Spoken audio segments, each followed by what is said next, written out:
صاحب ایک مسئلہ معلوم کرنا ہے. میرے چچا کا لڑکا اور میری خالہ کی لڑکی کی شادی ہوئی تھی. اس کے بعد اس میں کچھ نااتفاقی ہو گئی. وہ لڑکا کینیڈا چلے گیا. اس کے بعد آپس میں انہوں نے بولا کہ بھائی اپنا خلا چاہیے. اچھا طلاق وہ دے نہیں رہا تو یہ کیا بولتے ہیں کورٹ سے خلا ہو جاتی ہے کیونکہ حالت مجبوری یہ مسئلہ ہوا ہے کہ اب وہ دے نہیں رہا. یہ خلا لینا چاہ رہی ہیں. وہ لڑکا کینیڈا میں ہے اور یہاں خاندان کے بڑے مسئلے مسائل ہوئے ہوئے ہیں. تو آپ اس کے بارے میں کوئی رہنمائی فرمائیں. جی وعلیکم السلام ورحمۃ اللہ وبرکاتہ. خلا لینا عورت کا حق ہے, خلا لے سکتی ہے. خلا لینے کا طریقہ یہ ہے کہ وہ اپنے خامد سے یہ بات کہے کہ جو حق میں تو نے میرے لیے مقرر کیا ہے وہ میں تجھے معاف کرتی ہوں, تو مجھے خلا دے دے. وہ ایگری ہو جائے, خلا ہو جائے گا. یا پھر وہ کہے کہ مجھ سے اتنا مال لے لے, اس کے بدلے میں مجھے خلا دے دے. وہ ایگری ہو جائے اس بات پہ تو اس طرح بھی خلا ہو جائے گا. اب لڑکا بیرون ملک میں ہے, اگر وہ خلا دینا چاہ رہا ہے تو وہاں سے خلا دے سکتے ہیں.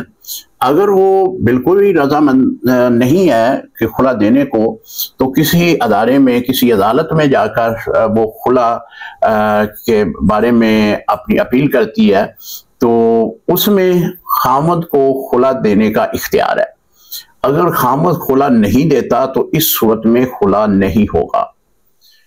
ہاں اگر کچھ شرعی معاملات اس طرح کے ہیں کہ اگر وہ پائے جا رہے ہیں تو اس طریقے سے وہ خلا لینا چاہ رہی ہے تو اس بنا پہ پھر وہ خلا ہو جائے گا. مثال کے طور پہ وہ نان و نفقہ نہیں دیتا, وہ کہتا ہے کہ جی میرے پاس کوئی خرچ نہیں ہے تجھے, اور یہ اس کی بیوی جو ہے وہ بہت پریشان ہے کیونکہ نان و نفقہ تو خامد کا حق ہے. تو اس صورت میں اگر وہ اپیل کرتی ہے مقامی عدالت میں کہ میرا خامد مجھے نان و نفقہ نہیں دیتا, تو خامد کو بتایا جائے گا کہ تم نان و نفقہ کیوں نہیں دیتا.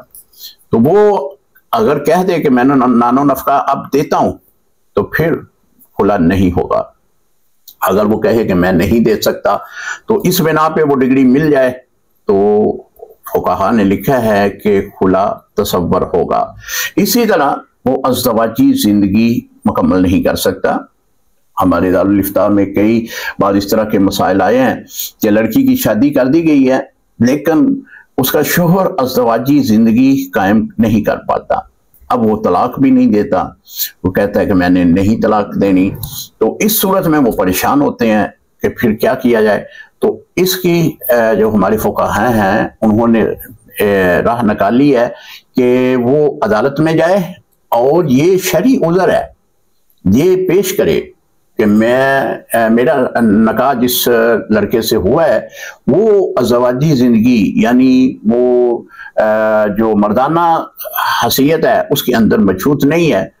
تو پھر جو ہے اس کا میڈیکل کروایا جائے. میڈیکل کے بعد پتہ چلے کہ جی بالکل ایسے ہی ہے کہ وہ ازدواجی زندگی قائم کرنے کے قابل ہی نہیں ہے. اب قاضی وقت عدالت اس سے خلا کی ڈگری دے دے.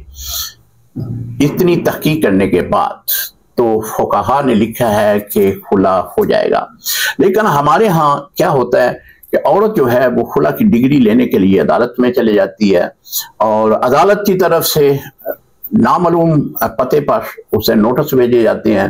3 نوٹس بھیجنے کے بعد عدالت جو ہے وہ خلا کی ڈگری دے دیتی ہے عورت کو. ایسے میں خلا نہیں ہوگا. خلا جو ہے وہ خامد کا حق ہے, خامد خلا دے گا تو خلا ہوگا. السلام علیکم ورحمۃ اللہ وبرکاتہ.